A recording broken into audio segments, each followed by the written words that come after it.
nëse merr më shumë se ç'duhet fibra, fibrat janë frukto-oligosakaride, pra vargjet e sheqerit të cilat janë të degëzuara mund të ushqejnë dhe bakteret e këqija.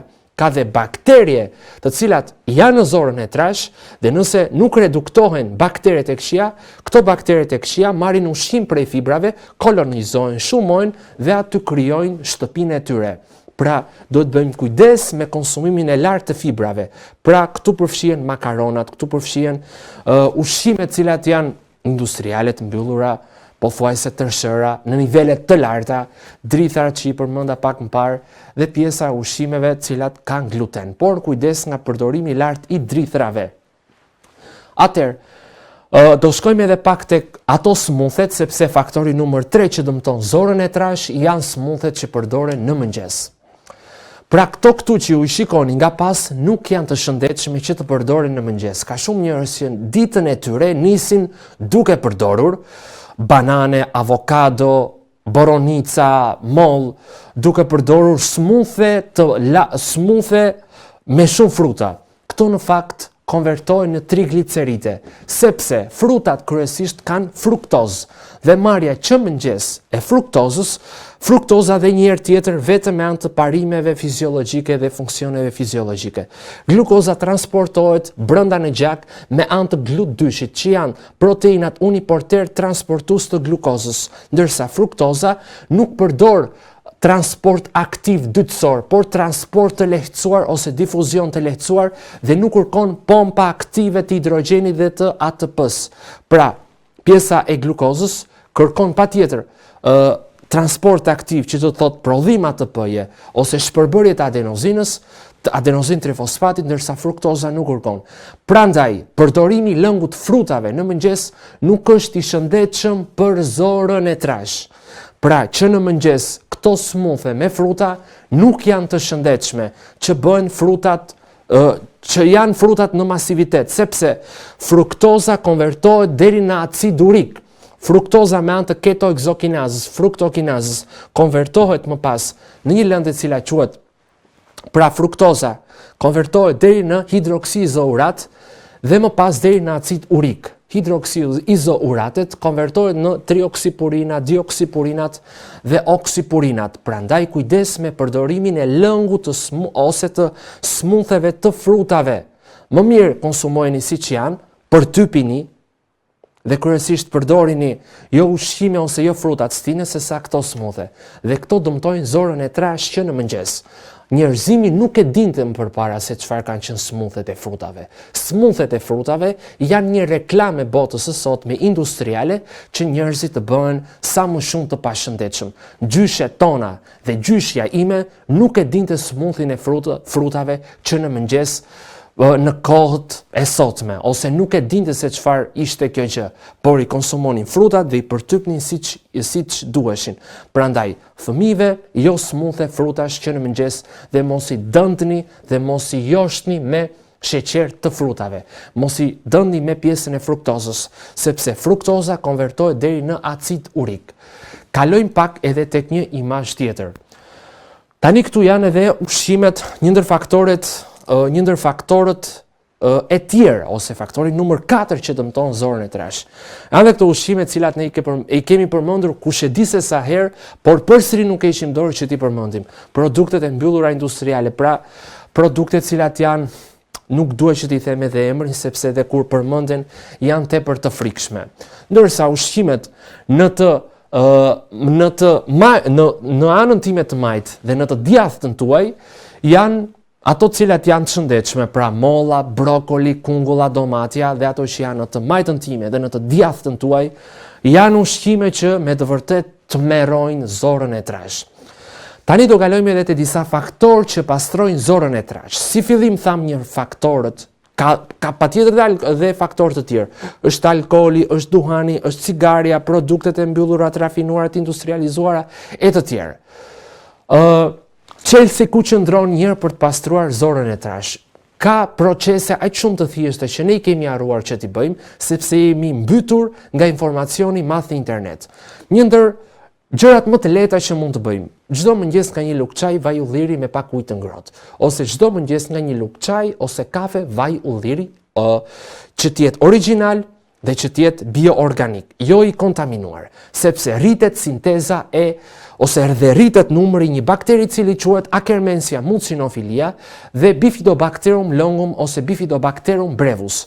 Pra çdo mëngjes nga një lug kafe ose çaj, vaj ulliri dhe mos harroni, sa më të larmishëm t'jenë bakteret në zorën e trash, aq më pak mundësi kemi ne që të prekemi nga hipertensioni, nga diabeti. Pra janë sëmundje të rrezikshme këto që eliminojnë duke mbajtur të pastra zorët. Zorët janë labirinti më kyç, më jetik në trupin tonë. Kalojmë pak edhe tek një imazh tjetër, që përsëri lidhet me pastrimin e zorës. Unë këtu doja të përmendja pak pjesën e një smoothie që nuk është me fruta. Doa të përmend pak pjesën e majdanozit. Këtu mund të bëni majdanoz me selino, majdanoz me kastravec ose majdanoz me karot, por jo fruta. Pra, konsumimi frutave nuk lejohet. Përpara se të bëni perimet, mund t'i vendosni në ujë me krip ose në sodë buke për t'i hequr pesticidet dhe lëndët toksike të kontaminuara, të cilat mund t'i hidhen sipër tyre.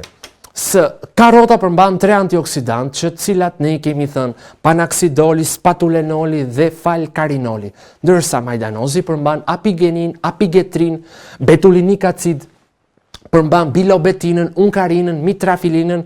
Karota dhe majdanozi janë lëndë esenciale dhe përmbajnë molekula antiproliferative, hepatoprotektive, pankreatikoprotektive, të cilat mbrojnë pankreasin, mëlçin dhe janë përkundrejt dhe metastazave kancerogjene. Pra karota, lëngu i karotës dhe selino dhe majdanozi, nëse bëhen si smooth, vërtet mbrojnë zorën e trash, por të jenë të pastra, gjithnjë pa pesticide. Kemi këtu dhe një formë tjetër, e cila është, unë e kam thënë disa herë, selinoja me majdanozin, që mund të kombinohen së bashku. Selinoja me majdanozin mund të kombinohen dhe me pak limon, por mund të kombinohen dhe me pak vaj ulliri. Këto janë një minirë me antioksidant, me flavonoid, izotiocianate, antocianina, janë një minirë me polifenol, me karotenoid, me beta-karoten, me flavokavain alfa, pra me antioksidantë të cilët janë antiinflamatore, antimikrobiale. Dhe specifiteti këtyre produkteve, i selinos, i majdanozit, i vajt të ullirit, i vajt të kokosit, i karotës, janë sepse janë të pasura me polifenol, janë të pasura me antocianine, janë të pasura me izotiocianate, janë të pasura me metilglikozinolate, janë të pasura me lëndë të cilat quhen, që unë i përmenda pak më parë, me acide fenolike, me triterpenoid, me acid i cili quhet, pra fjala acid që unë po përmend nuk është e dëmshme. Acidet fenolike nuk janë as pak të dëmshme. Acidi hidroksi-oksitirukalik ose acidi hidroksibenzoik, acidi hidroksifenilacetik nuk është i dëmshëm. Këto janë acide fenolike ose komponent përbërës të shëndetshme të perimeve të selinos, të kastravecit, të pjesës majdanozit, të kivit, sepse dhe kivi mbështet mukozën e zorës së trash. Por mos të kalojmë dozën 3 deri në 4 sepse mund të manifestojë dhe me diare. Por me kujdes, përpara se t'i gatuajmë, duhet, ose përpara se t'i bëjmë në smooth, që t'i përdorim në sallat, që t'i përdorim në supra të ndryshme, këto duhet të kalojnë një herë në blender, ose duhet të kalojnë një herë në ujë me krip ose në uthull molle. Ka dhe pastrime të tjera të zorës trash, por unë nuk dua të futem tek ajo sepse keq kuptoheni, janë pastrimet e zorës trash të cilat bëhen me klizma, pra klizma me vaj ulliri, klizma me kafe, por ato janë procese të cilat duan shpjegim më të madh. Ndërsa përse përket hidrokolonoterapive, unë nuk i këshilloj sepse kjo nuk është diçka e shëndetshme që të pastrosh zorën, të vendosësh një tub edhe ta pastrosh nga mbeturinat. Më mirë agjërim, perime, zarzavatet pastra, fasting, pra agjërim i kontrolluar dhe i kujdesshëm, sepse agjërimi në shumicën e rasteve është i shëndetshëm, por duhet bëjmë kujdes sepse nëse ne nuk kemi transulfataza, acetil transferaza, nëse ne nuk kemi glukoronil transferazat, glutation transferaza, citokrom P450, citokrom P450 ose citokrom P562 në nivelet shëndetshme, atëherë këto produkte cilat quhen metabolitet primar të hidroksiluar zbërthehen përsëri dhe më pas me anë të vileve intestinale futen përsëri brenda. Transulfatazat, acetiltransferazat, si dhe ato të cilat quhen acetiltransferazat ose glicin acetilazat janë edhe në zor. Pra zorët janë organ detoksifikus i rëndësishëm së bashku me mëlçin. Ku këtu është edhe një, si thua, një bashkim ose komponentët bashkus. Pra organe detoksifikuse, pjesa e zorëve, koloni, që është tepër i rëndësishëm, që po të mbani pastër zorën e trash, minimizoni dëmtimet në veshk, minimizoni dëmtimet në shpretk, minimizoni dëmtimet në pjesën e mëlçis, minimizoni dëmtimet në pjesën e fshikëzës tëmthit, minimizoni dëmtimet në pankreas, minimizoni dëmtimet në pjesën e zemrës, minimizoni dëmtimet në ezofag, minimizoni dëmtimet në pjesën e organeve urogenitale,